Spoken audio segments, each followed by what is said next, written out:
भी भीड़ के मामले में अपना पिछला खुद का सभी रिकॉर्ड तोड़ते हुए भीड़ के मामले में अपना पिछला खुद का सभी रिकॉर्ड तोड़ते हुए यहाँ लाखों लाखों की संख्या में इस स्थल पर मान्यवर श्री कांशीराम जी को अपने श्रद्धा सुमन अर्पित करने के लिए पहुंचे हैं, जिसके लिए पार्टी आपकी बहुत बहुत आभारी है। साथ ही वर्तमान राज्य सरकार की भी बहुत बहुत आभारी है। और इसलिए आभारी है क्योंकि इस स्थल को देखने वाले लोगों के टिकटों का इकट्ठा हुआ पैसा पूर्व की रही सपा सरकार की तरह वर्तमान भाजपा की राज्य सरकार ने इसे दबाकर नहीं रखा है, बल्कि पार्टी के आग्रह करने पर इसकी मरम्मत करने पर पूरा खर्च किया है। इस संबंध में मैं आप लोगों को ये बताना चाहती हूँ, जब यूपी में हमारी सरकार थी और ये मान्यवर श्री कांशीराम जी के आदर सम्मान में ये जो विशाल स्मारक स्थल जब बनाया गया था, तो हमने उसी समय हमारी सरकार ने ये व्यवस्था की थी कि हम देखने वालों के लिए इस पर हम टिकट की व्यवस्था करेंगे और इसका जो पैसा आएगा टिकट का, तो वो किसी और मद पर खर्च नहीं किया जाएगा, बल्कि जितने भी उत्तर प्रदेश की राजधानी लखनऊ में जो स्मारक बने हैं, पार्क बने हैं, तो उनके रख रखाव पर खर्च किया जाएगा। तो ये हमने व्यवस्था की थी। लेकिन दुख की बात ये है कि जब वर्तमान भाजपा की सरकार से पहले यहाँ सपा की सरकार थी, तो सपा की सरकार ने उस टिकट के पैसे को दबा कर रखा, एक पैसा खर्च नहीं किया इनके रख रखाव पर, और हालत बड़ी जर्जर हो गई थी स्थलों की। यही नहीं, और भी स्थल थे, पार्क थे, उनकी हालत बड़ी खराब हो गई थी। तो तब मैंने उत्तर प्रदेश के मुख्यमंत्री जी को ये कहा, लिखित चिट्ठी के जरिए उनसे रिक्वेस्ट किया कि हम आपसे ये नहीं कहते कि दूसरे मद का पैसा आप इनके रख रखाव पर लगाओ, तो जो देखने वालों का टिकटों का पैसा काफी बड़ी तादाद में इकट्ठा हो गया है गवर्नमेंट के पास, उस पैसे को इनके रख रखाव पर लगाया जाए। तो उत्तर प्रदेश की वर्तमान भाजपा की सरकार ने इस मामले को दिखवाया पूरा, और उसके बाद उन्होंने हमें कमिट किया, प्रॉमिस किया कि हम जो भी पैसा टिकटों को आया है हम दूसरे मद पे नहीं लगाएंगे, बल्कि इन स्थलों के रख रखाव पर लगाएंगे। उन्होंने ये लगाया, इसलिए हमारी पार्टी उनकी आभारी है। लेकिन वही दूसरी तरफ समाजवादी पार्टी की जब यूपी में सरकार थी और ये स्थल बन चुके थे, तो उन्होंने इनके रख रखाव पर कोई पैसा खर्च नहीं किया, टिकटों का पैसा दबा कर रख लिया। लेकिन जब अब वो सत्ता से बाहर है समाजवादी पार्टी, तो अभी 2-3 दिन पहले वो मीडिया में खबर छपवा रहे थे कि हम मान्यवर श्री कांशीराम जी के सम्मान में संगोष्ठी करेंगे। लेकिन जब वो सरकार में रहते हैं तो ना उन्हें पीडीए याद आता है और ना मान्यवर श्री कांशीराम जी की जयंती और ना ही पुण्यतिथि उनको याद आती है सरकार में रहकर। लेकिन जब वो सत्ता से बाहर हो जाते हैं तो समाजवादी पार्टी को फिर याद आता है कि हमें संगोष्ठी करनी चाहिए। मैं सपा मुखिया अखिलेश यादव से मैं ये पूछना चाहती हूँ, यदि माननीय श्री कांशीराम जी के प्रति आपका इतना ही आदर सम्मान था तो जब यूपी में मेरी सरकार थी तो मेरी सरकार ने अलीगढ़ मंडल में कासगंज के नाम से अलग से जिला बनाया। उस जिले का नाम मान्यवर श्री कांशीराम जी नगर के नाम से रखा था। लेकिन जैसे ही समाजवादी पार्टी पावर में आई उन्होंने नाम बदल दिया। मान्यवर श्री कांशीराम जी के नाम पर हमने कॉलेज, यूनिवर्सिटी, अनेकों संस्थानों के नाम रखे, अनेकों संस्थानों के नाम रखे, जनहित की योजनाएं शुरू की। सारी के सारी समाज अधिकांश जो बड़ी बड़ी योजनाएं थी वो सभी के सभी इन्होंने बंद कर दी समाजवादी पार्टी की सरकार ने। ये इनका दोगला या दोहरा चरित्र नहीं है तो क्या है? जब ये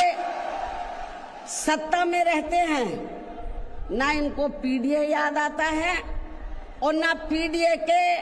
जो संत गुरु और महापुरुष है वो भी याद नहीं आते हैं। जब ये सत्ता से बाहर हो जाते हैं तब इनको हमारे संत गुरु और महापुरुष याद आते हैं। तो ऐसे दोगले लोगों से आप लोगों को बहुत ही सावधान रहने की जरूरत है। और अब मैं माननीय श्री कांशीराम जी जो पंजाब राज्य के एक मध्यम दलित परिवार में पैदा हुए हैं तो इनके बारे में मैं ये कहना चाहूंगी कि इन्होंने भारतीय संविधान के मूल निर्माता एवं दलितों व अन्य उपेक्षित वर्गों के मसीहा परम पूज्य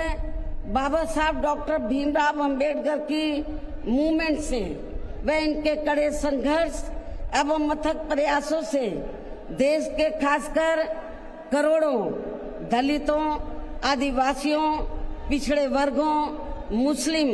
व अन्य धार्मिक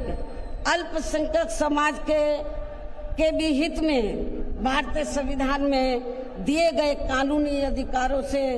प्रेरित होकर तथा उनके बताए हुए रास्तों पर चलकर फिर अपनी पूरी जिंदगी इनके अधूरे रहे कारवां को मंजिल तक पहुंचाने के लिए समर्पित की है। और इसके लिए उन्होंने यानी कि मान्यवर श्री कांशीराम जी ने अपने माँ बाप, भाई बहन, रिश्ते नाते व सरकारी नौकरी आदि सभी त्याग कर बाबा साहब डॉक्टर भीमराव अंबेडकर जी के उस अधूरे रहे कारवां को पूरा करने के लिए लगा दी है जो बाबा साहब ने यहाँ देश के करोड़ों दलितों एवं अन्य उपेक्षित वर्गों के लोगों को ये कही थी कि मैंने बाबा साहब ने क्या कहा था कि मैंने अपने कड़े संघर्ष एवं अथक प्रयासों से इन वर्गों के लोगों को भारतीय संविधान में इन्हें स्वाभिमान के साथ जिंदगी व्यतीत करने व खुद अपने पैरों पर खड़े होने के लिए कानूनी अधिकार तो जरूर दिला दिए हैं, लेकिन उनका सही से पूरा लाभ लेने के लिए इन सभी वर्गों के लोगों को अर्थात बहुजन समाज के लोगों को आपस में एकजुट होकर व इन्हें अपने विशाल वोटों के जरिए यहाँ केंद्र एवं राज्यों की भी राजनीतिक सत्ता की मास्टर चाबी खुद अपने हाथों में लेनी होगी। ये परम पूज्य बाबा साहब डॉक्टर अंबेडकर ने कहा था। तभी फिर इनका वास्तव में सही से विकास व उत्थान आदि हो सकता है और तभी फिर ये लोग स्वाभिमान के साथ अपनी पूरी जिंदगी व्यतीत कर सकते हैं, क्योंकि इस मामले में बाबा साहब डॉक्टर भीमराव अंबेडकर जी का ये कहना था कि देश में राजनीतिक सत्ता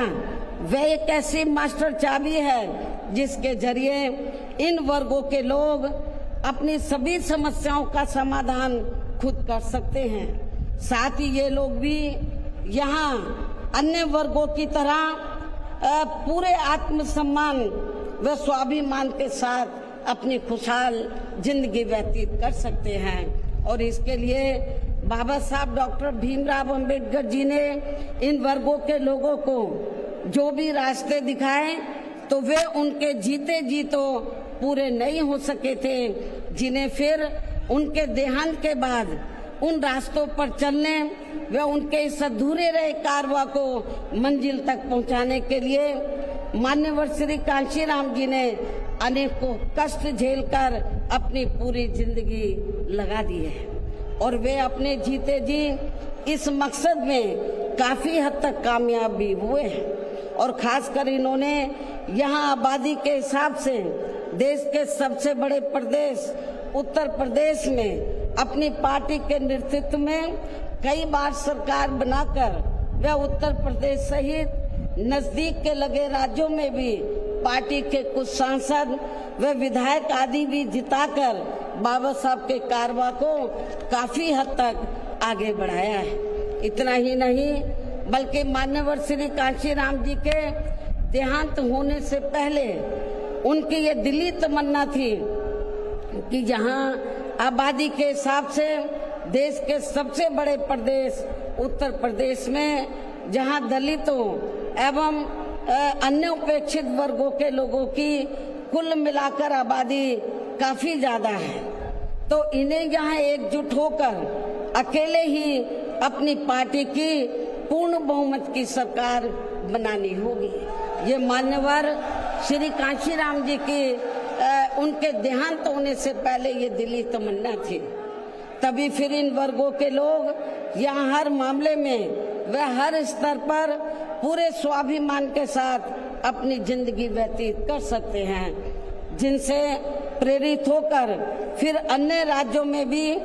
इन वर्गों के लोग खुद अपने पैरों पर खड़े हो सकते हैं। तभी फिर यहाँ बाबा साहब का काफी हद तक अधूरा रहा सपना जरूर साकार हो सकता है। लेकिन दुख की बात यह है कि मान्यवर श्री कांशीराम जी के जीते जी तो इनका ये सपना साकार नहीं हो सका था, जिसे फिर इनके देहांत के बाद सन 2007 में इनकी एकमात्र रही उत्तराधिकारी व पार्टी की राष्ट्रीय अध्यक्ष ने अर्थात हमने यहाँ उत्तर प्रदेश में बहुजन समाज के साथ साथ समता मूलक समाज व्यवस्था में विश्वास रखने वाले उच्च वर्गों के लोगों को भी साथ में लेकर इसे पूरा भी किया है। और सन 2007 में देश के विशाल आबादी वाले यूपी स्टेट में पहली बार हमने यहाँ अपनी पार्टी के अकेले ही पूर्ण बहुमत की सरकार बनाई है। हालांकि पहले 3 बार हमने बनाई वो मिली जुली सरकार थी, लेकिन चौथी बार हमने अकेले अपने बलबूते पर यूपी में पूर्ण बहुमत की सरकार बनाई है। जो यहाँ मायावती को आप सुन रही थी और एक बड़ी रैली आज मायावती कर रही हैं उत्तर प्रदेश में और जम का निशाना साधती हुई नजर आई है समाजवादी पार्टी पर। हालांकि बीजेपी की तारीफ करती हुई नजर आई है जिस तरीके से कांशीराम के स्मारक को संवारा गया, यहाँ पर सजाया गया है। बहरहाल एक छोटे से ब्रेक के लिए आप